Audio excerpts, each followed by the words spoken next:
Welcome back to the Love and Rice podcast. I'm your host, Christina Ma. And host, Aunt Ma.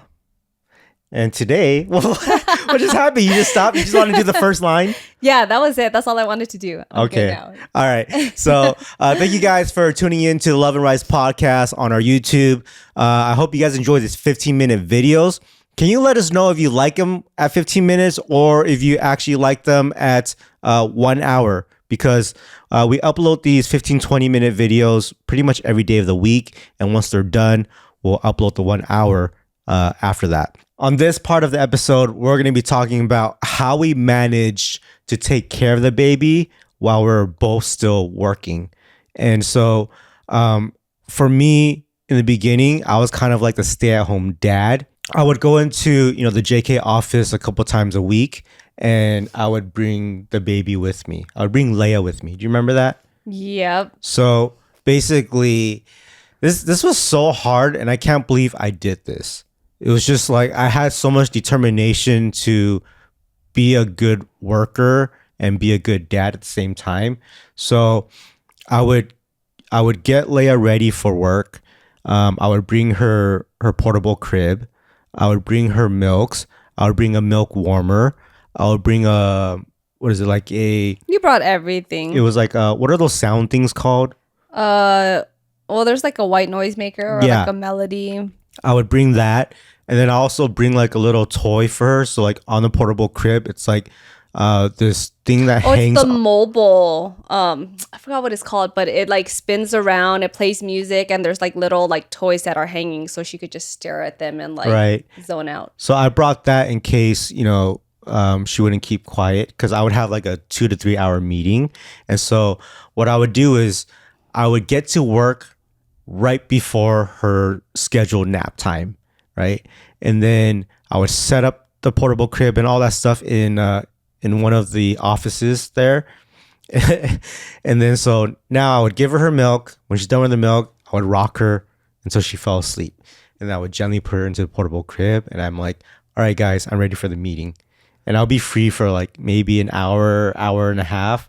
And then she would wake up, and now I got to deal with her for another 30 minutes Yeah. And being in California too, like I actually wanted to be able to spend more time with Leia at home.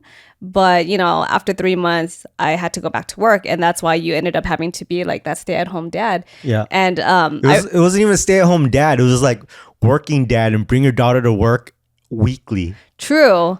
But it was kind of nice that you had the flexibility of being home whenever like you could, though. Because I remember when we first started going out, you're telling me that you wanted to be the stay-at-home dad. I did. In the beginning, I was like, man, I just want to stay at home and take care of the kids. You know what I mean? Yeah. And I remember I was like, go for it. I don't think I can do it. I'd rather just be at work while you take care of the kids. And when you were going back to work after your maternity leave, and I was actually taking care of Leia, and I was running through these systems with her and putting her on schedules and really just taking care of her for, that 6 to 8 hours a day. Yeah. How did you feel when you were at work? I couldn't focus because we went through the miscarriage, and, that took a long time for us to heal. Like, we just never really got over it. And I just felt like I appreciated her and valued her so much more. So like being away from work was really hard for me. Being away from work? I mean, being away from Leia. Oh. Being away from Leia was really hard for me. Yeah. And just like, I think what got me through it though was that I knew you were taking care of her really well. And I knew that you would always send me videos and pictures whenever you could. Like, that was the one thing that like got me through everything. Like, just constantly looking at it and just seeing her. And like, I would be like showing my coworkers like the videos of her and stuff. And that just made me like want to get back home to her sooner. But so would you always when you're at work, were you like not working? I mean, I was working, but I was also just like really thinking about Leia. I felt like after having kids, like it was harder for me to focus when I was at work. Yeah. Just because like that's all I thought about. And because she was also going through like a lot of her medical issues as well. And I think we were struggling like especially for the first year. But like within that first 3 months, that was like when she was like not wanting to drink her milk, and she started losing weight, which is like a huge no. That's like a huge major issue that is like that can be life threatening for kids at that age. And she was losing weight, failure to thrive, so all those things, like I was just so consumed with it, and I just was always so worried. I think I was fine. Because you were with her, you got to see her, and then like I think, well, because I'm there and I'm like, okay, she just finished all her milk. Yeah. Like there were the times when it was a struggle and she wouldn't drink milk or whatever, Right. but I had a system down to where everything was fine. Like if all was well that day, like if the system worked, then I wasn't stressing, but if I couldn't get her to drink her milk, I couldn't get her a nap, then I was stressing because now I got to care for her for the next few hours instead of putting her down and having her Right. be well fed and stuff. But, even when now, like fast forwarding a little bit to where now you wanted to be a stay-at-home mom and I didn't want to be a stay-at-home dad anymore. Right. When I was away from her, I wasn't stressing. I was like, oh, thank gosh. Now I can really focus on work.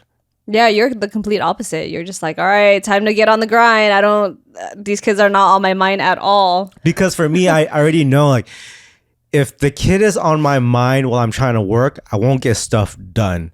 And it sucks because I have so much work. Right. So when I'm bothered by the kids or I'm not focused, I'm like, okay, now I still have like 10 other things to do that I didn't get done. And then I'll get stuff from you where it's like, are we gonna watch a movie together? I'm like, well, I didn't get anything done, so that's why I want to block out everybody while I'm trying to work so I can just get this done and then spend time with everyone after that.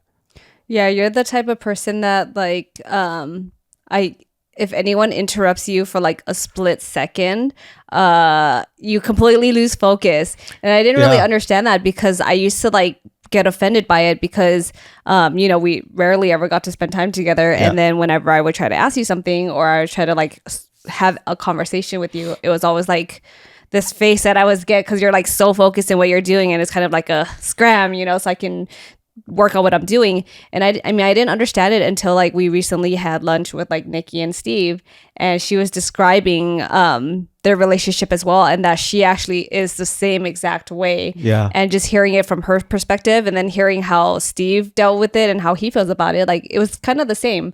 Like it was hurtful that that was the response, but then now like I understand more because it's like, yeah, if you lose your focus for that like split second, it takes you like 20 minutes to get back to where you were. Exactly. So I get it because you have to understand that certain people like me who doesn't do well in school can't comprehend stuff in school. Reading books is hard for me. Listening to teachers is hard for me. Right. So think about when I have to shut everything down to work and how deep I have to go into my work to really let it flow. And then if I have to pause and be like, what did you say? Oh man, it's all game over. Your whole thought process is gone. It's gone. It's not even like, okay, I'll get it back in 30 minutes. It's literally gone until it can naturally come back to me. So I'm like, that face I make when you try to interrupt me, I'm like, now I understand. So I just leave you alone. So like that's how bad it is for me. Yeah. And that makes sense. Yeah. And it's so critical because like my thoughts are like, it's actually like something where it's like a golden moment or like a golden learning experience where I'm like, okay, I'm getting there to what I want to finish this. I feel like that's you all the time though. That's probably why it would bother me, because every time I would try to say anything to you, it was always like a golden moment. But I think it's not even like a golden moment. I think it's more so of you just like trying to process something and you're in the middle of it. And those are my golden moments. so if I start from the very bottom of my work and to get to the next step, I have to have this golden moment to reach the next step and the next step and the next step. So yeah, it's basically like all day. Because that's how hard it is for me to do things in my brain. That makes sense. And that's kind of like my comparison with Leia and Enzo, right? Because I feel like Leia is really into her academics and she's like book smart already. But with Enzo, like he kind of almost has street smarts, right? So I feel like I don't know what I was going with that. But I don't know.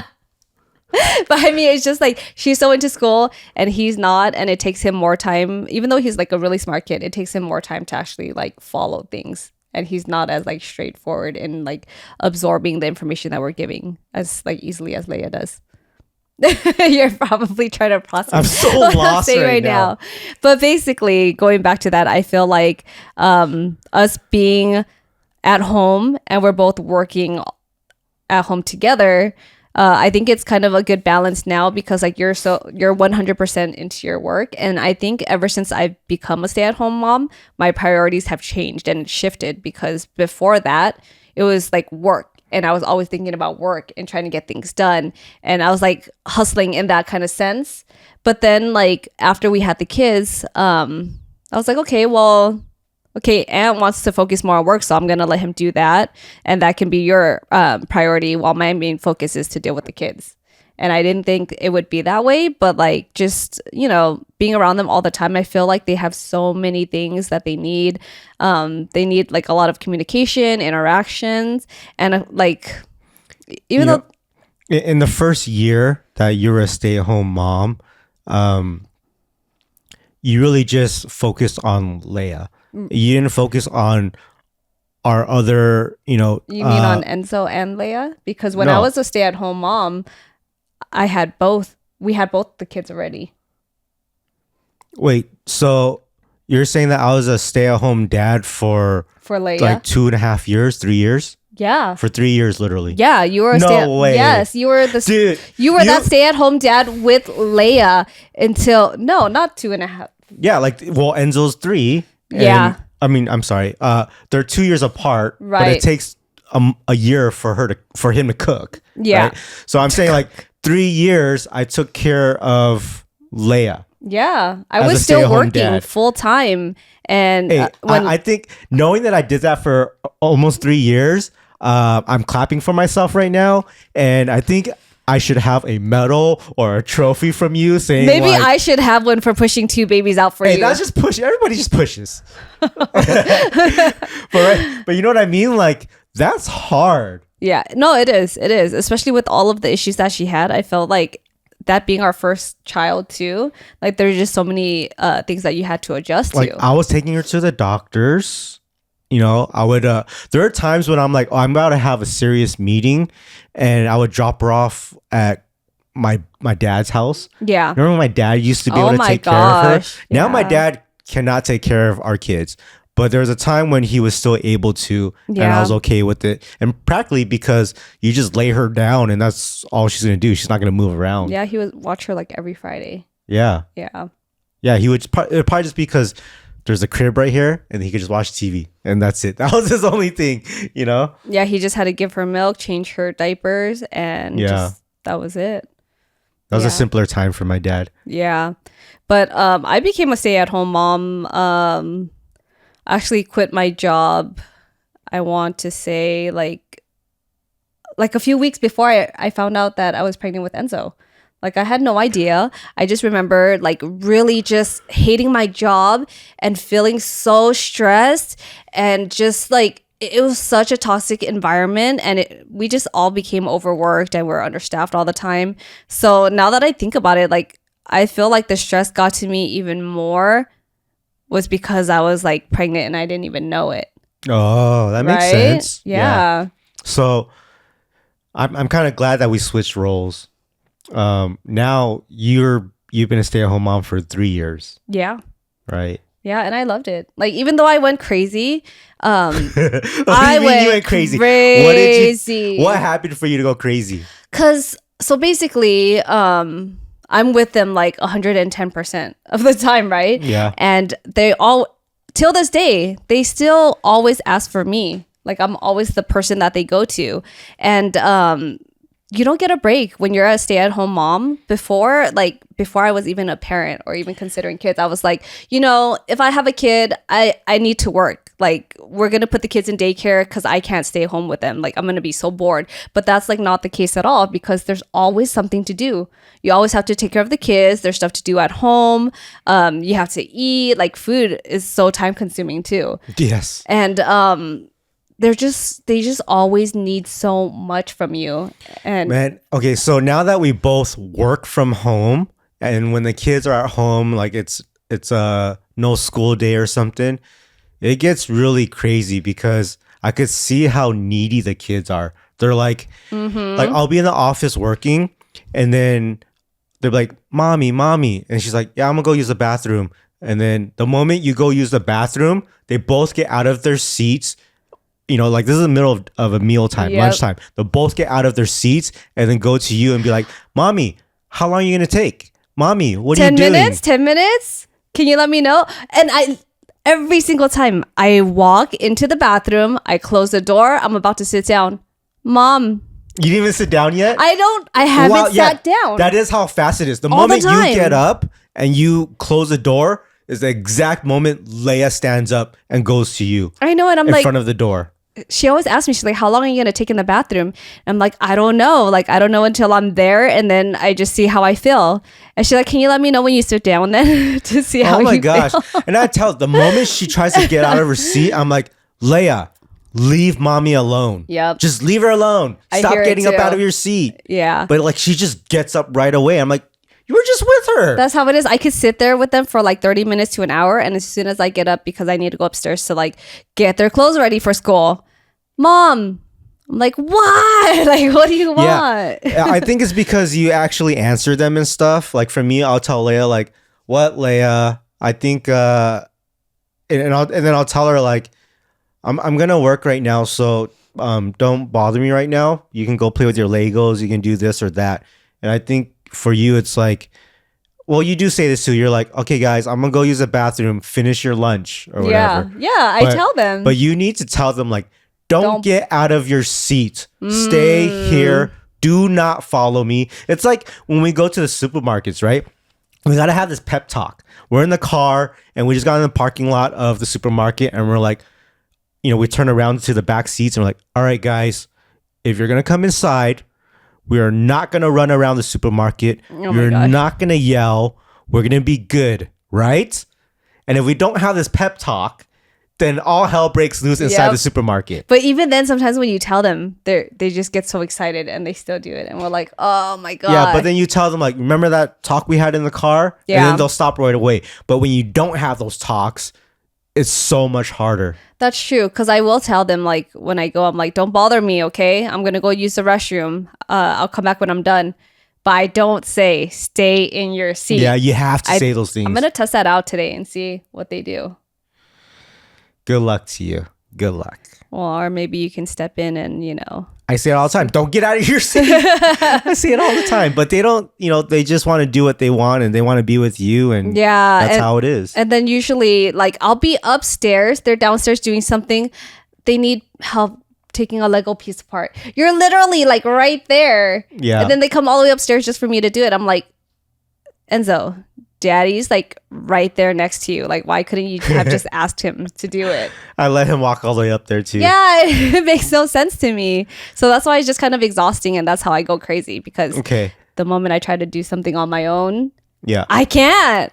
So this is us venting of each being stay-at-home mom, stay-at-home dad for 2 to 3 years each. Yeah. You know, and since we've been through it, would you do this part again? Would you want to be a stay-at-home mom again, or would you not want to ever do that? I would do it as much as it like was so exhausting, and I felt like it was like a very emotional time for me, just because like I would have that mom guilt, like if you know, I love them so much and I would do everything for them, but like the times that I might like snap or yell at them or like get frustrated with them, then I feel really bad about it. But like also I feel like I've worked a lot of my life where I'd rather spend the first few years with my kids and helping them to like grow and just be there for them and build that relationship. Oh, so you had this like mom purpose. Yeah.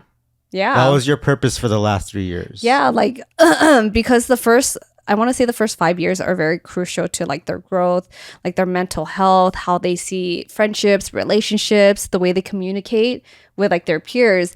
So I want to make sure that I know like what's going on in their day. I want to know like how they interact with friends and what issues they have throughout the day. And that's why it goes back to like me wanting to lay down with them, even just for a few minutes.